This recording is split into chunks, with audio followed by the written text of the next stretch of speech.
run diagonally across the front of the elbow joint, and that's oftentimes an area they'll use for venipuncture. You know, if they're pulling out blood samples or something of that sort. And then you've got your ulnar artery and radial artery running down, respectively, the pinky and then the thumb side of the forearm. You have a cephalic vein and a basilic vein. Cephalic vein is going to be running down the lateral side of the arm and the forearm, whereas the basilic runs down the medial side. Okay? And when you're... One thing about those vessels, the cephalic and the basilic veins also run into the forearm. Okay? Whereas the radial and ulnar veins are only found in the forearm. So that's something you want to keep in mind. But if I'm going to ask you the basilic or the cephalic veins, it will be in the arm, not the forearm region, because then it gets really tricky. So the radial vein and the ulnar vein tend to be more medial, whereas the basilic vein and the cephalic vein tend to be more lateral as you make your way down into the forearm area. Just if you're trying to, if you're interested, if you're trying to figure out who's who. But if I'm going to ask you basilic or cephalic veins, I'm going to ask you those up here, whereas the radial and ulnar veins, I'll say for down in the forearm area, because otherwise it gets too tricky. Cephalic and what other vein? The cephalic and basilic vein. So cephalic, think LC, okay. Lateral cephalic. Basilic is going to be toward the medial side, and then straight smack dab down the middle would tend to be your brachial vein. Is this on Blackboard? This is on Blackboard. This is on Blackboard. Yellow in here will represent nerves. You don't need to know that. The brachial vein does that run the whole length of the arm? That's going to end up basically splitting off into like your median cubital once you get into this area here. So it's going to really, you're only going to see that in the arm. Yep. Yay, cool. Interosseous vessels, don't worry about. Yes. For arteries and veins, when they get to a different point, they have a different name. So when someone has like a problem, does it only refer in that specific area, like with a vein or artery? Like, What do you mean? Okay, so if the problem is near the brachial muscle, is it just every I mean, if it blocks that whole area, it blocks everything, not only that area, but everything that would be proximal to it. So it depends on where the clot is. So it would block everything upstream, so to speak, if it were a vein. If you had a blockage in that area. And if you were an artery, you'd affect everything distally. Yeah, it's basically named for the part of the body that it's servicing, you know? So that's what I'm saying. So that vein is only servicing that, like that part of the vein is servicing that part of the muscle, or the whole vein is servicing all the muscles? I see what you're saying. I mean, it is yes to both in a sense, because since everything's connected, if you block one, you're going to eventually affect another. But no one part is doing specifically something for one. I mean, that's almost like semantics in terms of like how you want to. You see what I'm saying? Yes. What's the difference between brachial and basilic?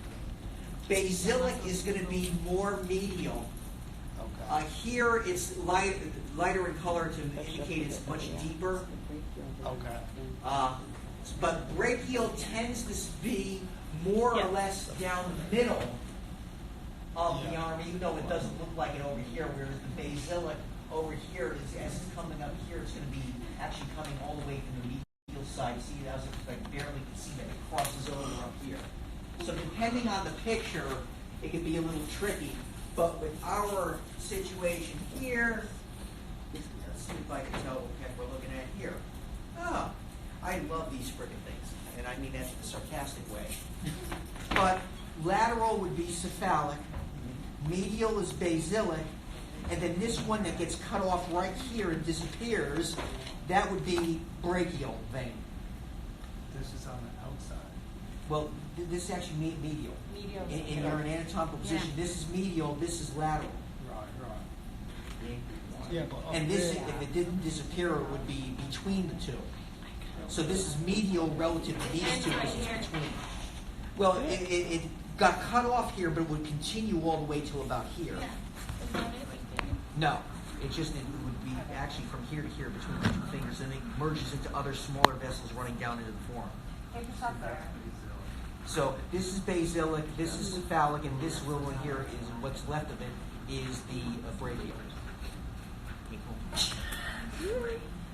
Yes. Quick question. Yes. On the artery crossing, there's a basilar. Is that even related to that, or no? I'm not. No, I don't want to get basilar, into that's going to be more toward back of head. the head. That's all I need to know for the time. Right, this bad boy right here. And the circle of the Willis. Yeah, that's going to be the cerebral willis in here, so we like right smack dab in the middle of that circle. Wait, maybe I did. All right, can we go over this packet? You want to go? I want you to go through this for a second. But don't ask me how they Oh, sorry, So we're done. this just shows you that depending on the individual, you can have different connections with the veins. There's a lot of variation in veins. In fact, you can have one type of hookup in one limb and a totally different type in the opposite limb within the same person. So this could get a little tricky. So here you just have a median cubital vein that will attach, it will connect both the basilic and cephalic on this left side, whereas over here you have a median basilic and a median cephalic, so it's a totally different hookup. So I'm just trying to show you that there's a lot of variation in the venous system. But the medians would come off of the proper vein. Whatever vein Right. it was. So Right. the poor college student is where you draw the blood. Always. That's why it's such a And skill. this one over here becomes the median vein of the forearm, sometimes called the median antebrachial vein, right over here. So again, different hookups. I'm going to It's just record these it again vessels tonight, grow so it's that on my you phone. have It's on, these like, my Instagram resistance. live. So would this be It's on my Instagram live, so I'm going to record it. Right, actually. I have to And then I'll look at send it those, out yeah. next week or whatever. Yeah. Word? Yeah. Now here, this is a great picture. What's this vessel here? That's the aorta, that's the arch of the aorta. What comes off the arch of the aorta, think BCS. Brachiocephalic artery is this guy here, number one. He's going to break off into the right common carotid and right subclavian artery. Then you have left common carotid here and left subclavian over here. So those are the three branches off of the arch of the aorta. This is on Blackboard. What is 10? The superior. Very good, superior vena cava. So that's very good. Anatomy, girl. Here, when you go down the leg, here popliteal artery behind the knee. That splits off into an anterior and posterior tibial artery. Of course, on this lovely model, you see the anterior in all its glory on this side and barely none of it on this opposite side, because on this side they choose to accentuate the posterior. Dorsalis pedis is on the top of the foot, whereas the plantar arch would be at the bottom of the foot, plantar being the part that actually touches the ground. So plantar arteries would be on the bottom, but the dorsalis pedis is at the top of the foot.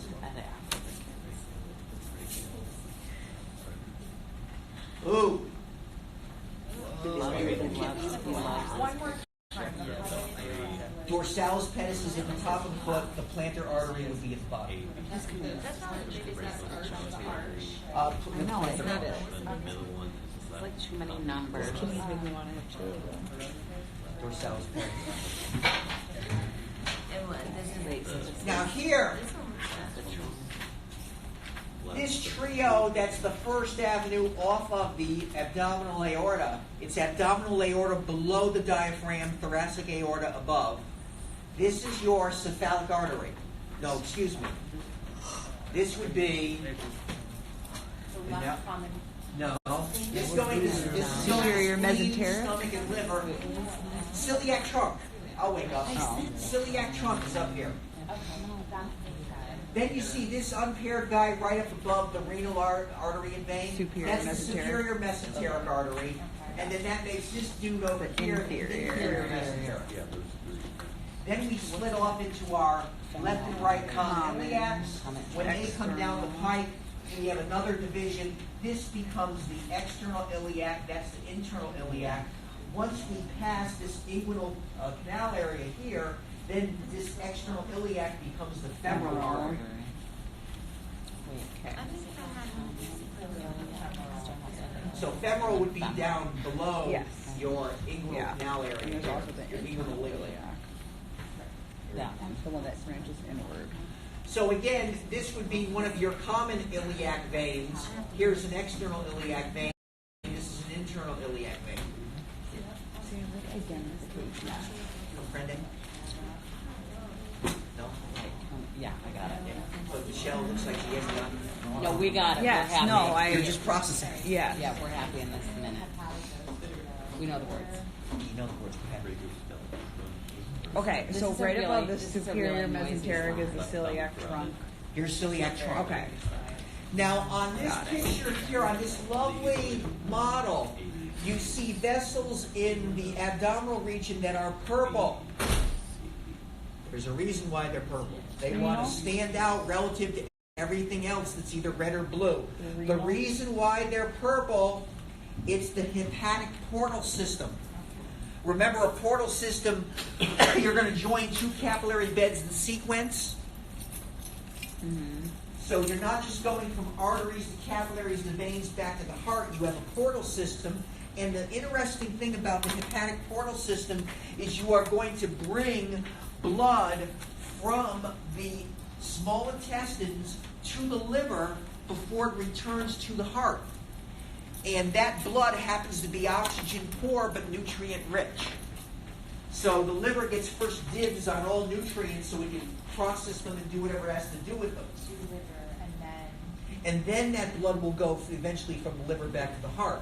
So what's interesting about the hepatic portal system is it's involved in something called first-pass metabolism.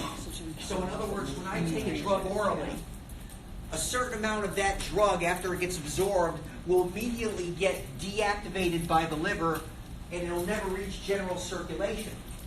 But if I were to administer that drug a different way, let's say intravenously, or through a different avenue, like for example, through a rectal suppository, now you're going to be absorbed through veins that don't go to the liver before they go back to the heart. And in that type of scenario, you have to lower the dose because the liver doesn't get to chew up a little bit of that drug before it reaches general circulation. So you have to be careful. Yes? Is that why diazepam comes in like that rectal gel and in tablets? I mean, diazepam is Valium.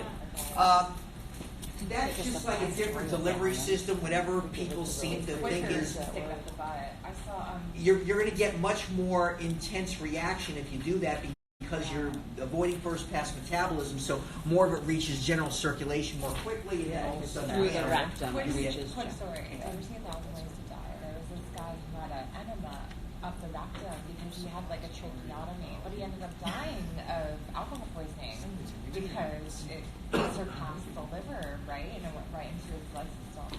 Well, what did he administer through the Alcohol. Because he couldn't drink, he was an alcoholic, but he had like a tracheotomy, so he had his wife administer via the rectum.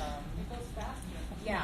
Well, an interesting thing, there's a school of thought that thinks that Marilyn Monroe might have died due to a pharmaceutical accident or a pharmaceutical mistake because she would get barbiturates, rectal suppositories, and if they didn't lower the dose like you were supposed to when you make that formulation, then the person gets an overdose. And so it might have been just I think rather it's than cool because suicide or they still something have like that. It might just compounds been in the it. pharmacy error that killed her.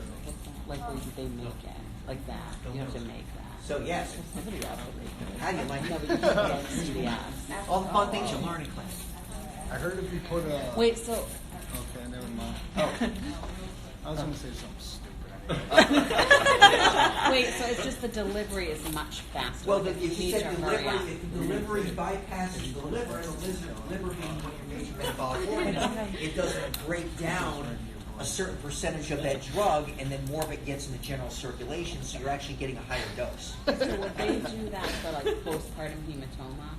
Like if you have like a bleed postpartum, do they use like if they needed to stop the bleeding, they would instead of giving you like IV, they would give it you something right? With something like that, they probably want to give it IV because that's going to be the most rapid administration of all. And if you want to stop postpartum bleeding, you want to do it as soon as possible so the person doesn't hemorrhage. So with something like that, they probably definitely want to do an IV. Good questions. Well, We're having no. fun, aren't we having fun? We have like don't drink alcohol. Yes. No, don't. Oh. Seriously. It's Here, this No, is a good like, pet. You'll probably see this under a microscope. Notice the artery looks like a nice tire, whereas your vein looks like a blown out tire. We don't need to know You've got advent much tissue, less though, right? muscle in the lining of the vein. That's why when you section it, it basically collapses. But the artery maintains its nice, cute little circle. So again, the tunica media is in the middle. Tunica externa, or the adventitia, is on the outside. Tunica interna lines the lumen.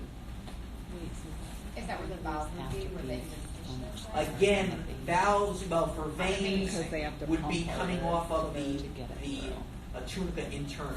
Yeah, because they're pumping for the whole body. Calories. So they gotta be stronger or bigger. And they could be weaker.